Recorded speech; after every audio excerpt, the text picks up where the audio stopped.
I think we're going to have some good stuff for you. So I'm going to let our lovely host, Chris Edgar, who you guys have probably seen a lot on here. He's an entertainment lawyer. He's also a director and a composer. He and I have worked together on a bazillion projects at this point.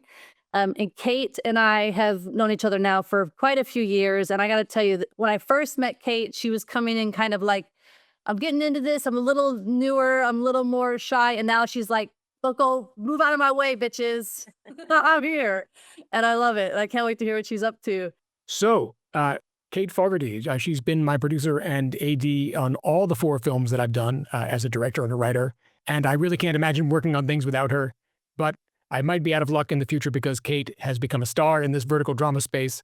As far as verticals go, which is, of course, what we're here to talk about, rather than our indie film exploits, Cate has worked on, and let me know if I get anything about this bio wrong, but I think I'm reading it correctly. Cate has worked on over 24 vertical series in LA, Vancouver, and Zhengzhou, China, for companies like DramaShorts, ReelShort, ByteDance, and Narval Films. She co-wrote and produced the breakout hits The Billionaire, Sex Addict and His Therapist, and My Sexy Mentor Seduced Me for the DramaShorts app. And those of you who are in the vertical space have probably seen these. So I'm excited to talk about verticals. How did you get into this business of writing and directing verticals? Because I know that before that you were working on, indie films with little old me, and then you broke into the space and now you're constantly working on the vertical dramas. First of all, thanks for having me here. I'm so excited. It feels very full circle because like Jen said, I've known her for a long time and I feel like Black Magic Collective really gave me my start in film. And so I'm so excited for the community that it's become and everybody to share my knowledge about the verticals with everybody. So how I got into it was another person that I met in a Black Magic lab, Chrissy de Guzman. She got hired to direct her first vertical. And she reached out to me. She knew I was doing some first ADing and asked if I would AD. And I was like, I don't think that's what you want. I can handle a short film, but verticals are essentially a feature film. So I was like, but I'm a script supervisor. And she brought me on as a script supervisor, and we worked so well together. We had a great time, and she brought me along on almost all of her vertical series. So through that, I made connections. I learned a lot about the space, and then we were in Canada working on a vertical series that we had been brought in to do with another producer who is now our partner, Ray Shu. And we were just sitting at breakfast talking about the future of verticals and what we would like to do. And I pitched them an idea that I had come up with in the shower the day before. And they loved it. And Chrissy and I were like, let's write it. We wrote it, started pitching it around town. And, long story short, team met a platform that was really interested in us and hired us to write verticals for them. And through that, that's how I got into directing and producing. Oh, that's great. Yeah, so you've written and directed verticals, and it sounds like you've been on set doing other things. Are you primarily a writer and director when it comes to verticals? Yes, now I am. So I started off as a script supervisor for verticals, and then now I have my own, we have like a creative studio. It's called Vertical Sunsets, Chrissy, Ray, and I. And Chrissy and I take turns directing, we co-write, and we take turns executive producing, and then Ray is our main producer. Mm-hmm. So you said that verticals are like a feature film. It's a very interesting hybrid format because the episodes, at least as far as I understand, are usually about 1 minute in length. So I would imagine that the writing process for this would be significantly different from what you would normally do when it comes to a feature film. Is that true?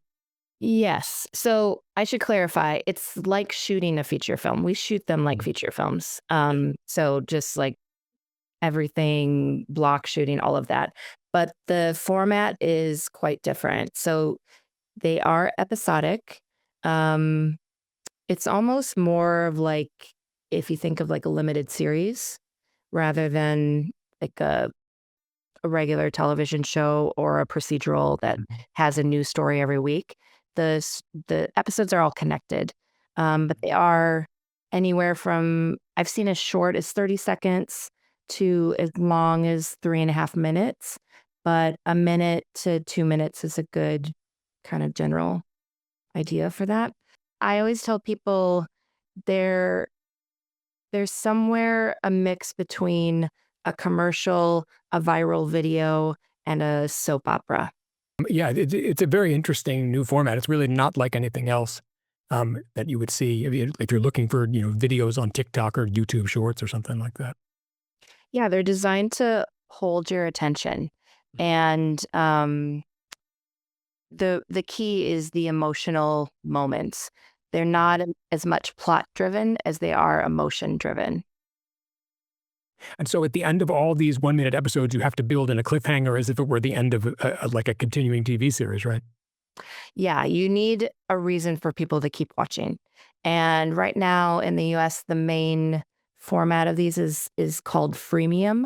So there's a certain number of episodes that you get for free, and then there's a paywall, and beyond that paywall, you have to pay. There's different ways of paying. You can pay per episode, you can get a subscription. Um, each platform has its own way of doing it, but the idea is to engage the audience enough to the paywall that they want to keep watching.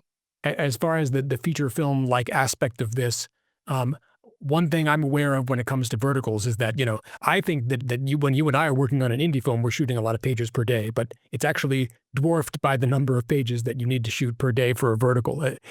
Is that true? And if so, how does your prep strategy differ because of the amount of material that you have to shoot? It depends. We have not in our own personal productions. We try to limit it to no more than 14 pages a day. That's like our high end, and we try to avoid that if we can. We try to keep it somewhere between 10 and 12 pages a day.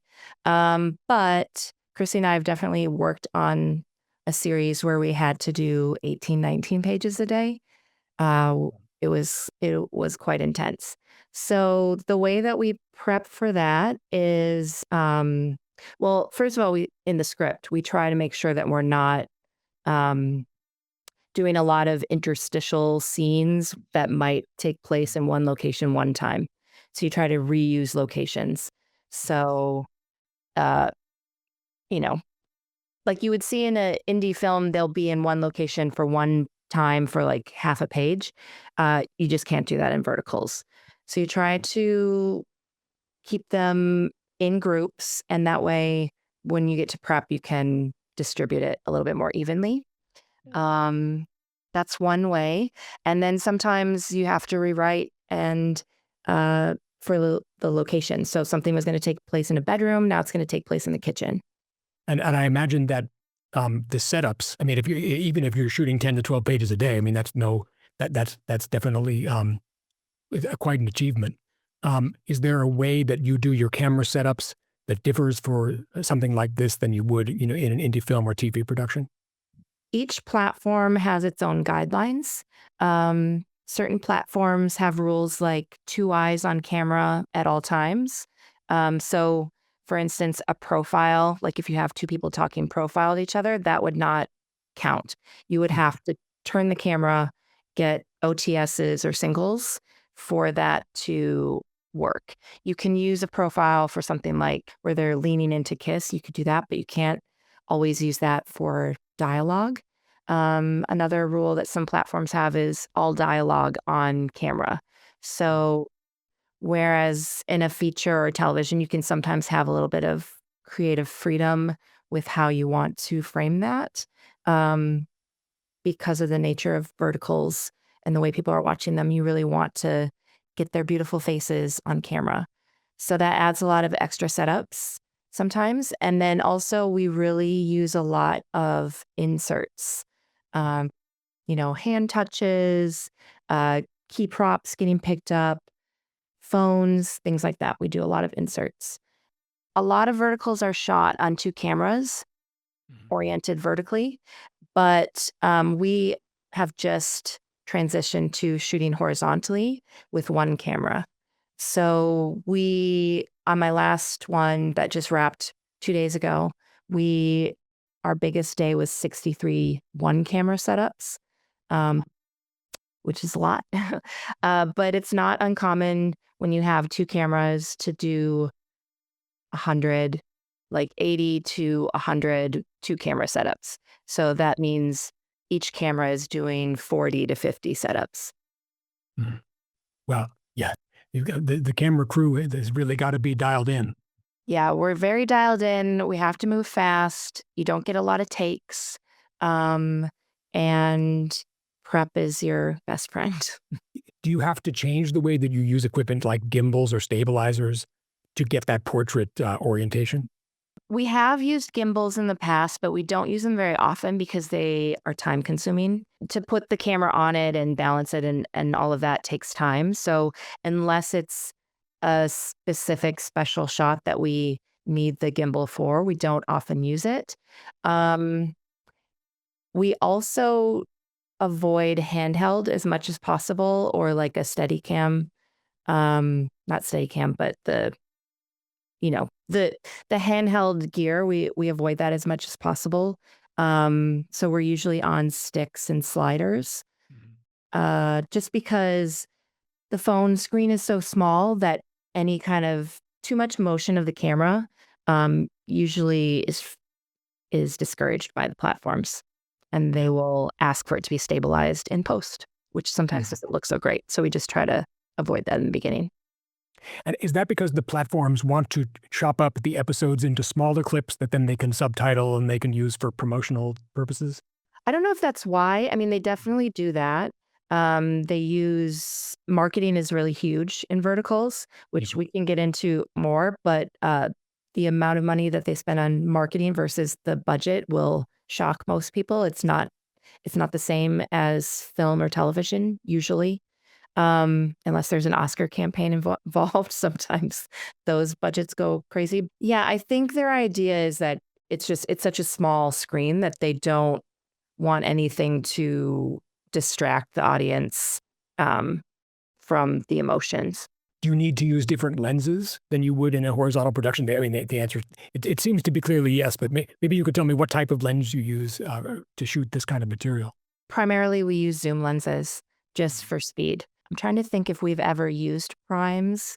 We might have occasionally. Everything that you use and do on set is really designed for speed. We have multiple lenses, but they're almost always zoom lenses so that we can quickly punch in, get another shot tighter. It strikes me that it would be useful to get everybody together, including the cast and crew, to do like a tech rehearsal for something like this, since it has to go so quickly. Is that what's done in verticals? I wish. No, we don't.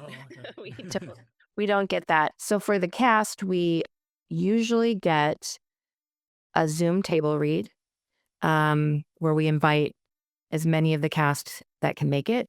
And then with the leads, generally we have like a 6-hour day where we do the fitting, the poster shoot, and some rehearsal. We didn't get all of that on my last one just because actors are booking really fast and they're always working, so it didn't work out for schedule. But generally that is all of the rehearsal that we get. And then with the crew, we get a tech scout where we talk through everything. And then you get some things you have to shoot within, a couple of takes, which is something I'm familiar with from just, basic indie film. Obviously, in the last film that we had worked on, because of we were working with kids who could only be there on set for a certain number of hours, we needed to do things in a small number of takes. So I imagine you got kind of used to doing that in indie film anyway. Yeah, I will say, I think if your background is indie film, a vertical set won't feel so different. It may in the beginning feel, like on hyperdrive, but it is essentially shooting a feature length film. We get 7 to 10 days.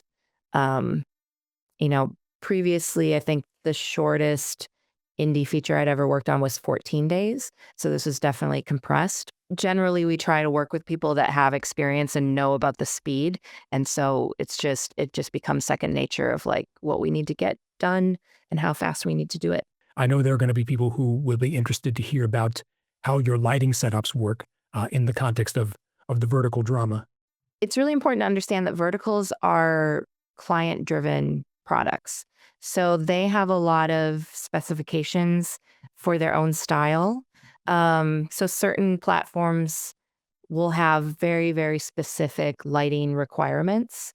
Um, I would say generally, if you watch verticals, you can see the difference between the Chinese platforms into the more European platforms. And the Chinese platforms tend to like lighter, brighter, everybody's face very well lit, um, few shadows, not a lot of darkness, even for night scenes. But the European platforms tend to be a little bit closer to indie, although you still need to see everybody's face. But because of the budgets, we don't get a lot of lights. So we just try to maximize what we can do. But we're always looking to get our beautiful actors' faces lit well. And you'll get this sheet of specs from the company, like everyone's face has to be on screen during dialogue. Yeah, certain platforms will specifically tell the DP and the lighting team like this is what we want. We've been really lucky with our main client right now, which is a European platform that DramaShorts, that they like the more indie style, and that's what we like to do too. But we're happy to do whatever the client wants. So I imagine when you're trying to get this vertical framing, that there are probably differences in terms of how you work with actors, like how you would block them because they have like a more limited space to move around. Is that true? Yes, that's definitely true. So I don't know if I coined this. I feel like I did, but I instead of the walk and talk, I call it the vertical stop and talk. So we will let the actors walk, but then they have to stop, say their lines, and and then they can continue on.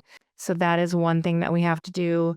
We're always trying to get them to skinny up in the frame because the frames are very, they're vertical, so they're tighter.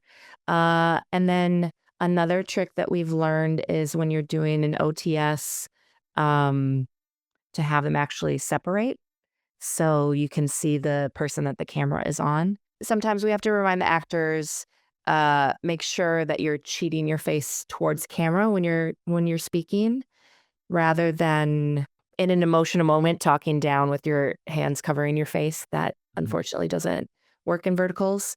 Once you get used to it, it becomes very second nature. It's not as limiting as it maybe feels at first. Yeah, but it can be challenging. We did a conference room scene in my last one. We had a total of 5 characters, which is a lot of eye lines, especially if they are turning and talking to each other. It can become kind of a crazy, just a crazy amount of eye lines.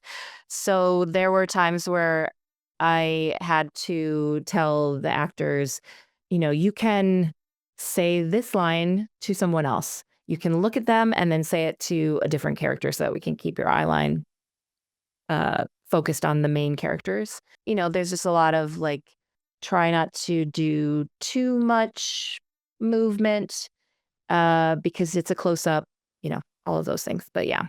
And almost every shot is more similar to a close up. Like the concept of the wide shot that we're accustomed to probably doesn't really exist in the same way. We do have wides. When I first started script supervising, because script supervisor has to label all the shots, I just kept thinking tall because instead of wide, it felt tall. But we do use wides, but not as much.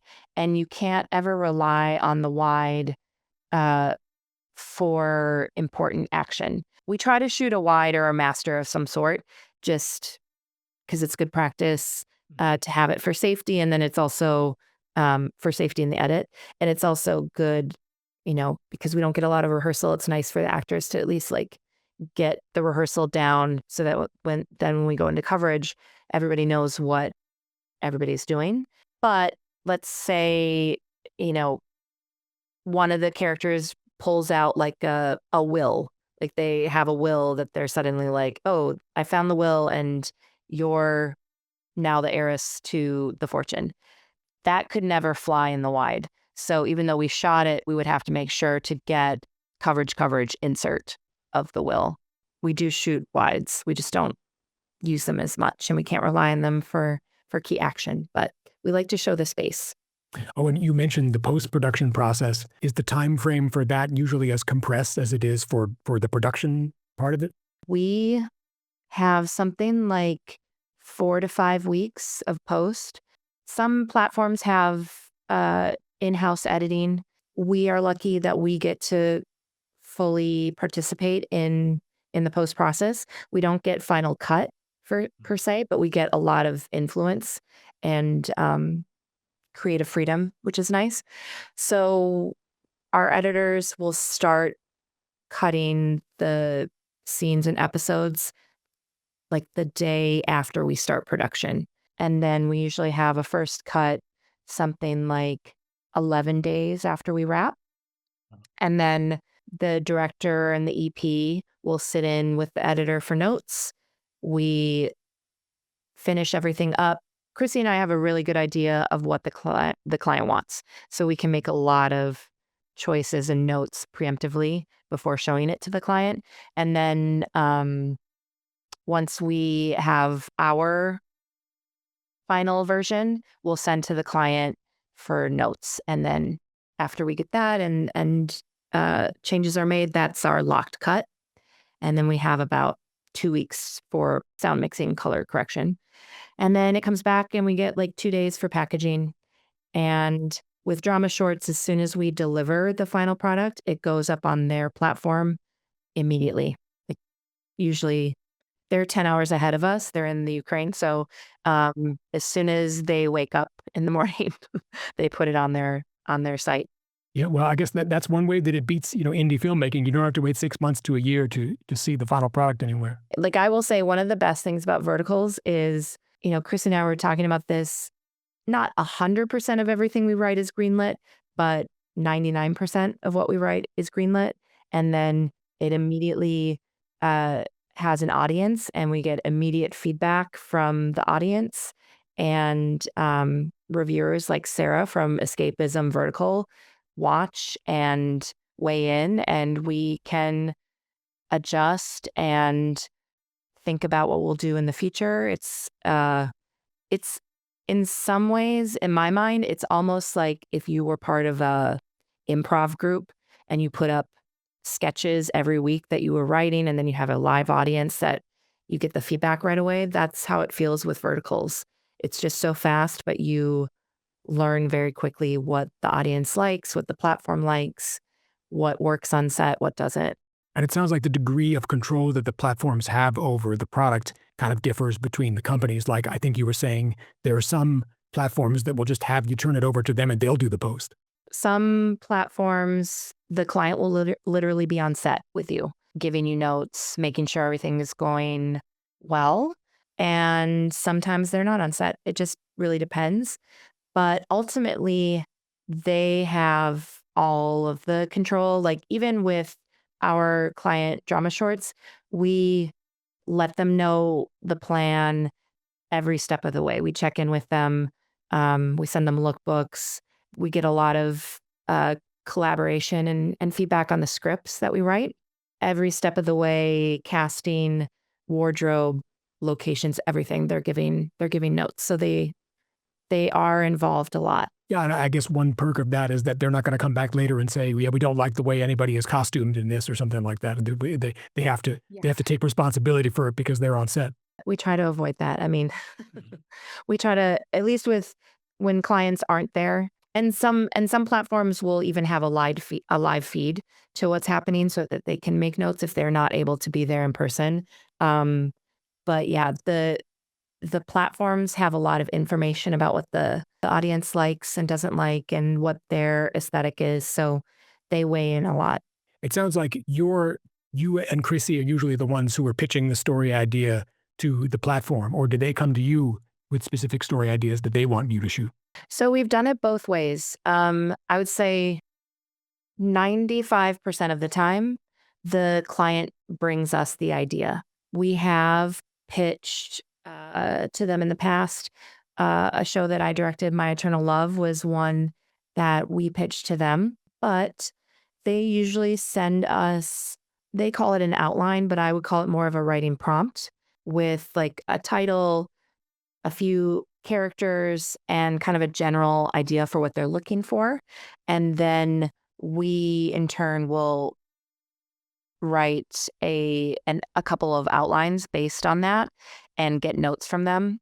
And then usually when the outline is locked, it's very easy to write the script because then we just go to pages. Our outlines are very, very detailed.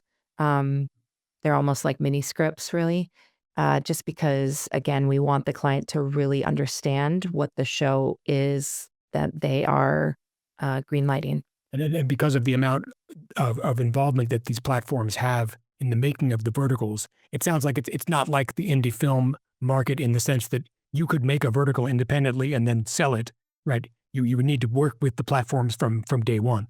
So right now, I would say it's safest to work with a platform from the start. I've seen on social media, there are people that are making verticals and then trying to sell them afterwards. I haven't heard of any successes that way. That doesn't mean that it hasn't happened. But because what the platforms are looking for is so audience driven and data driven, and the trends change quite quickly, I think it's just the best practice to know what the platform wants first. But everything could change. I mean, this industry is changing very quickly.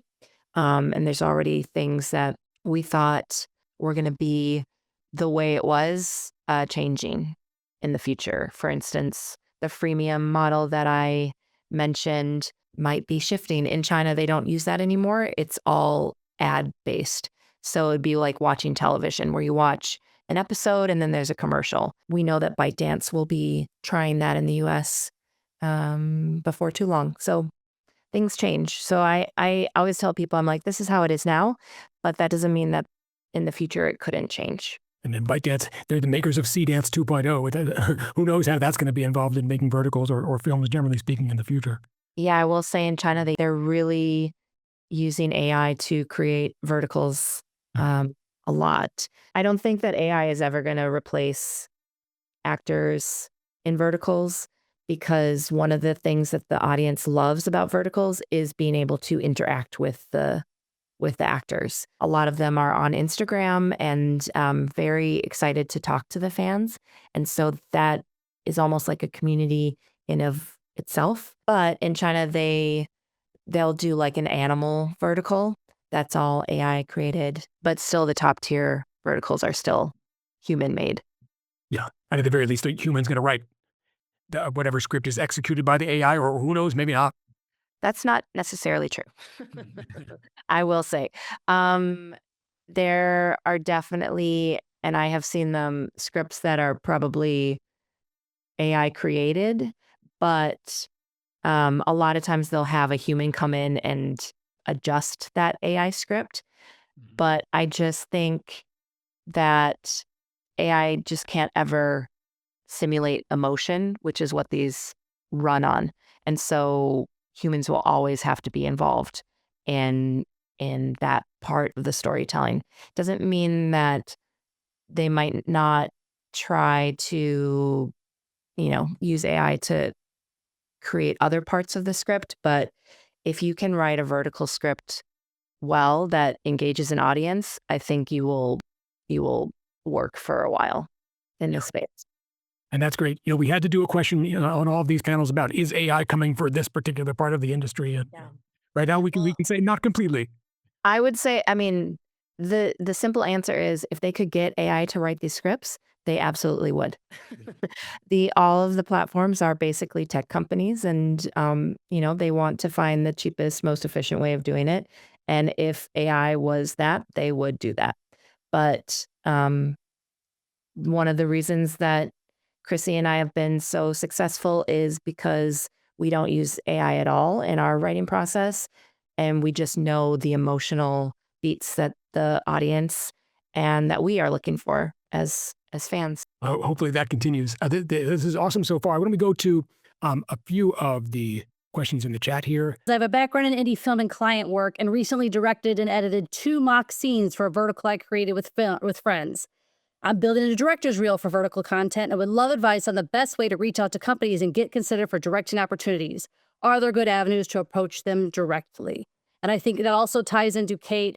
How are you even getting new clients? Are you pitching, or is it now referral?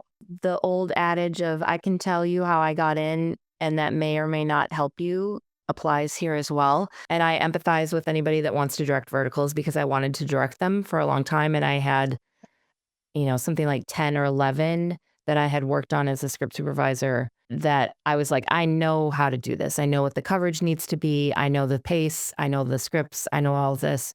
And it was really hard. I reached out to connections that I had at different platforms, and everybody basically was like, let us know when you have done your first vertical. So it's one of those things where it's like, to get into verticals, you have to do a vertical, which is very frustrating. But now that I produce these, I do understand why. But what I will say is, don't give up, because things can always change, and all you need is one person to say yes. I think the best route, if you want to direct, is to reach out to probably the bigger platforms, because they create the most content. And so each production is not less valuable, but it's, if they're doing 300 a year or whatever amount they're doing, they're more willing to take risks on newer people. But if you write a vertical, if you can write verticals, I think that it might be the best way to get into directing personally. That's how I got in. Chrissy and I wrote verticals, and then, she can't direct every single one of them because of the speed. And I was able to get in that way. And by then I had lots of experience and I had a team that could back me up. But there's no one magic way to get in. Work on vertical sets, get to know the producers, watch verticals. The number of times that I hear people want to get into verticals and they don't actually watch them is mind-blowing. A lot of people watch verticals, think that they are lowbrow or cheesy or whatever derogatory thing they will say about them. And they miss what it is about verticals that the audience loves. And they come in sometimes with a little bit of hubris about, oh, I just need to make a vertical that is like an indie film. And that won't ever work. I don't think verticals are going to replace films. They're just a completely separate medium. So you have to really understand the medium. People need to remember that verticals are not, it's not directing your own indie feature. It's not even like directing TV.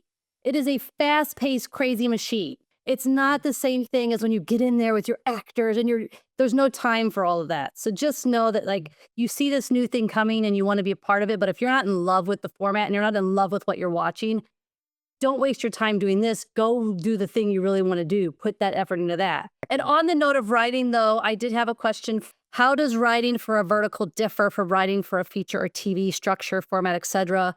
And do verticals work best for specific genres, or would you say any genre could successfully be formatted into a vertical? So right now, the main genre is romance. The audience is predominantly female, but romance thriller, romance comedy, that is expanding.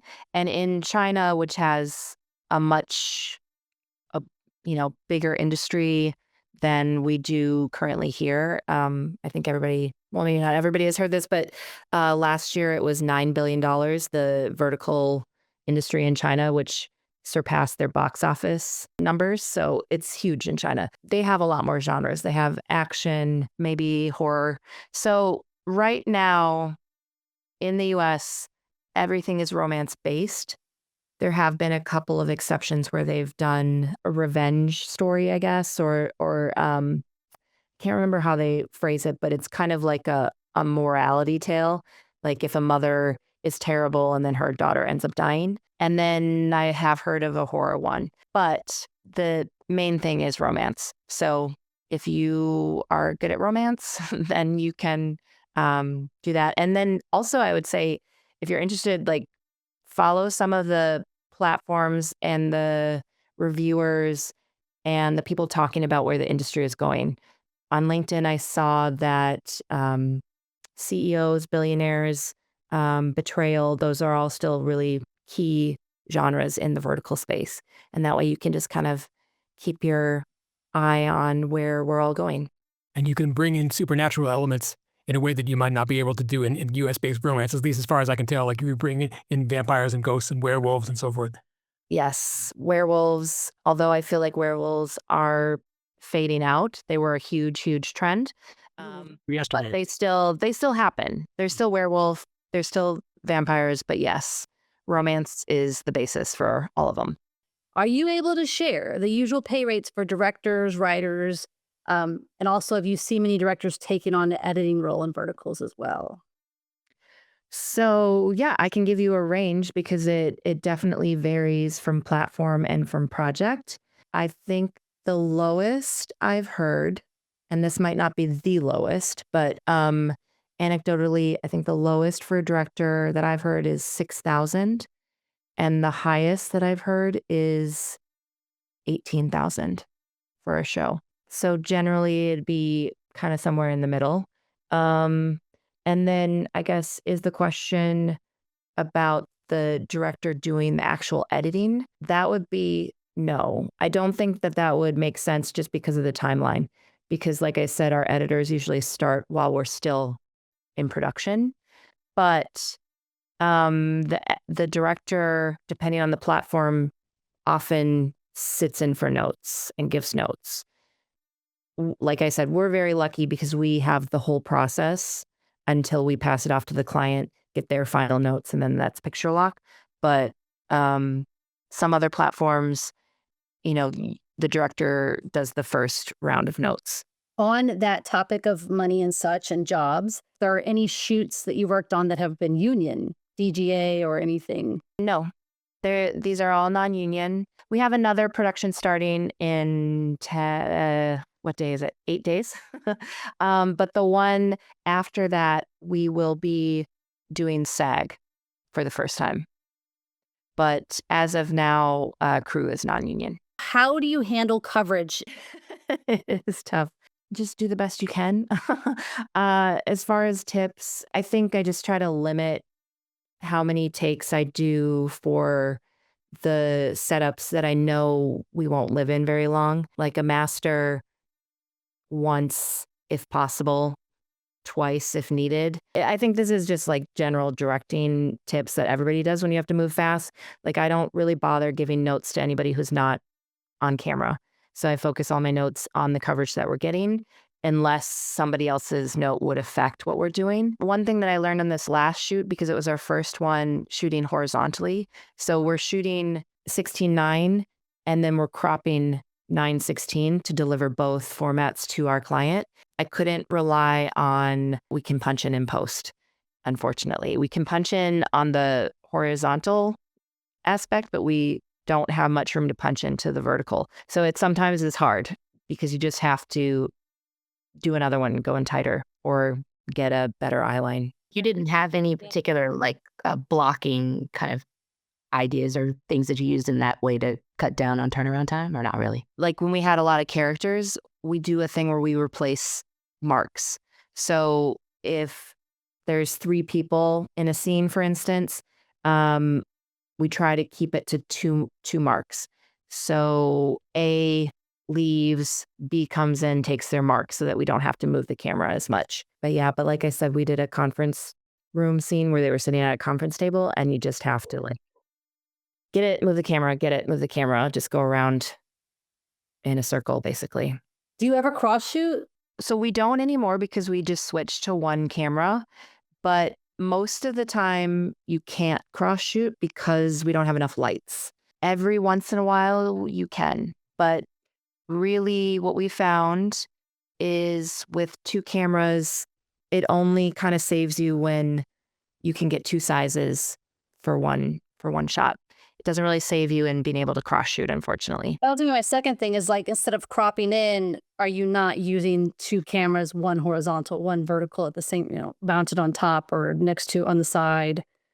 Because I feel like that's what I've seen a lot of indie creators doing just for their normal social media work. Yeah, we haven't explored that idea with our DPs. Even when we were shooting vertically, the consensus was kind of like it just takes so much time for the DP, because the DP is also the operator of the ACAM. So it just takes so much time for the DP to manage both cameras. And we're shooting in such tight spaces to find a place where we can hide the other camera and get good lighting on everybody, that it just wasn't as efficient for us to even have two cameras. And so we had been thinking about still shooting vertically, but one camera. But I will say, when we were in China working, they had three cameras. They had three FX3s, and they just kind of all worked independently, and it felt pretty efficient. But the lighting was different than the kind of lighting that we like to do. It was the bright white, just everything kind of flat lighting. And so we like it a little bit more filmic. More on budget. I know DramaBox said they were still capping their budgets at $200K. Do you see an increase in any of your budgets? Yes, we do. So it just depends on the platform again. Like a lot of them try to keep it 2K or 200K or less. That's very hard for us to do. We just like better budgets. I mean, who doesn't? But yeah, we have a potential future client that the budget might go up a little bit. And our current client, it just depends on how much I don't want to say like how much they love the script, but how well they think it'll do. They'll sometimes give us a little bit more, but I don't see it going above 300K.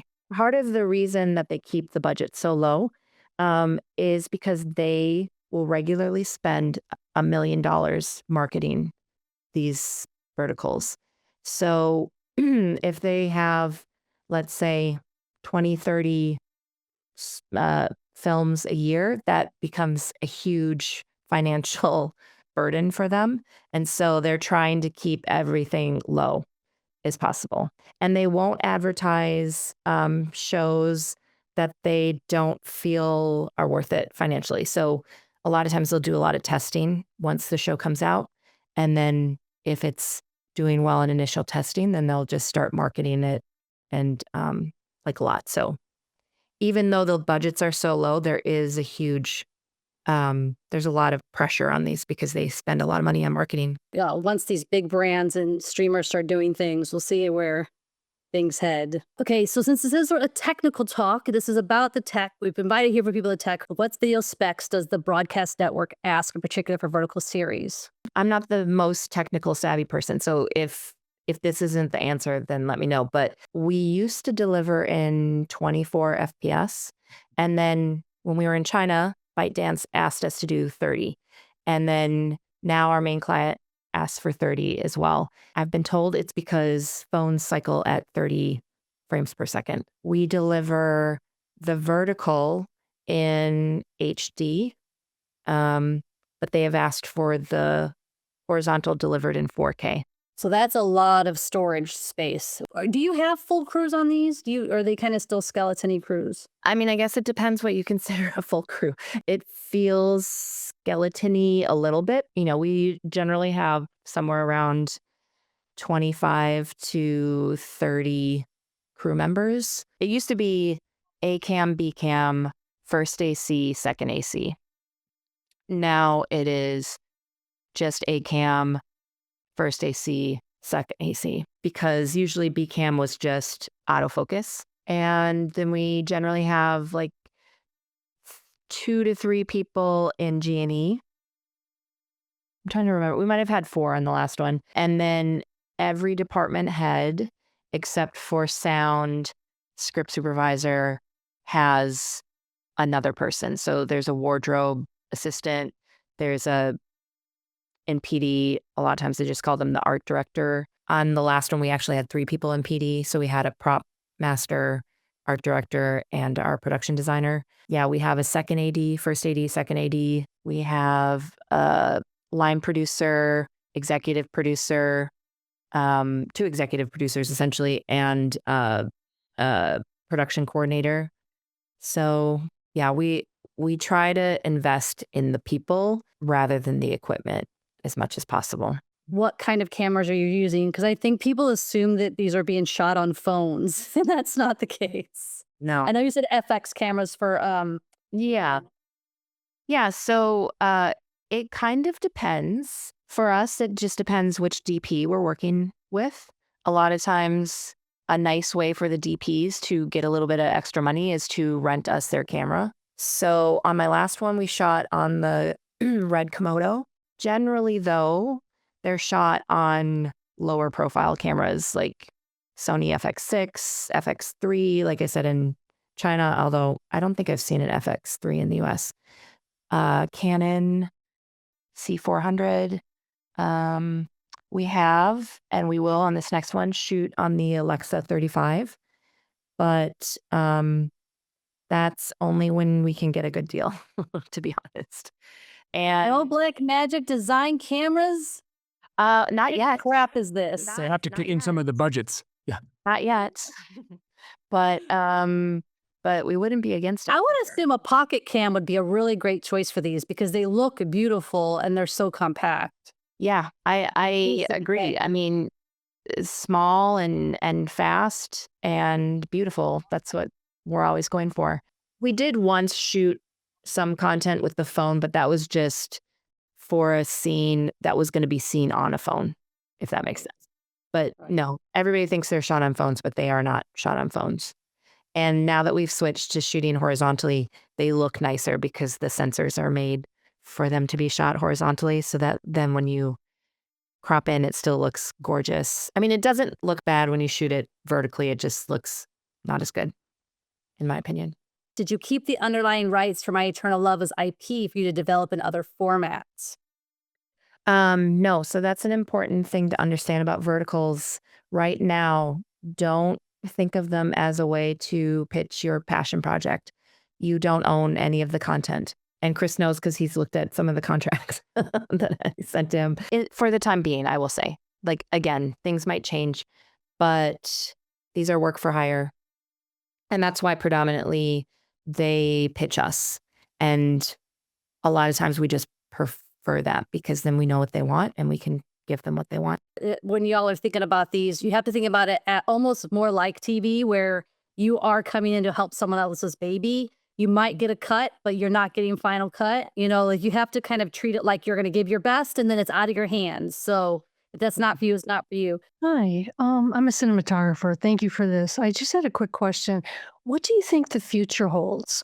Since this is relatively new, especially for those of us that live in the United States, what do you see happening and what do you hope to happen?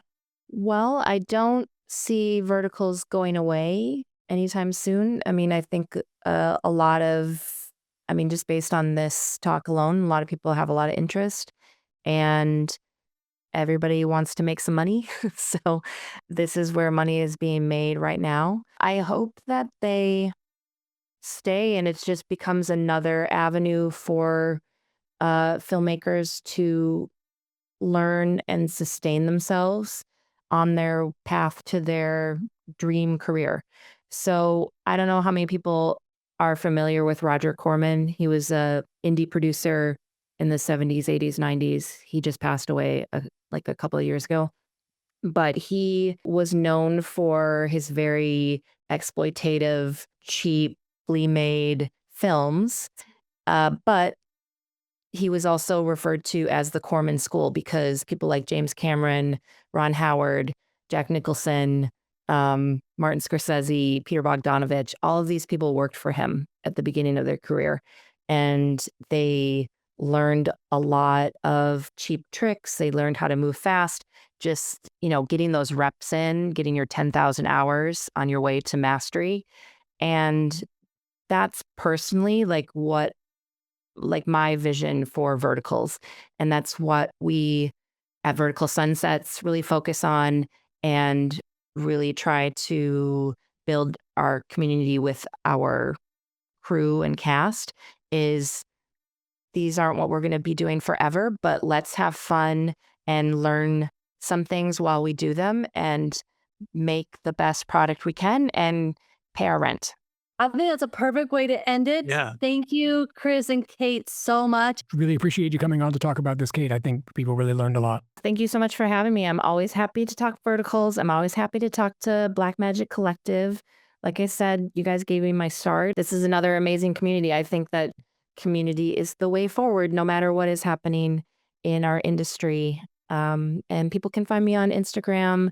Don't send me any pitches. I can't buy any pitches, but I'm always happy to give advice. Thank you both. And thank you, Black Magic Design, as always, for sponsoring us and making this all possible. All right, guys, have a great night, day, all that good stuff. Bye. Bye-bye.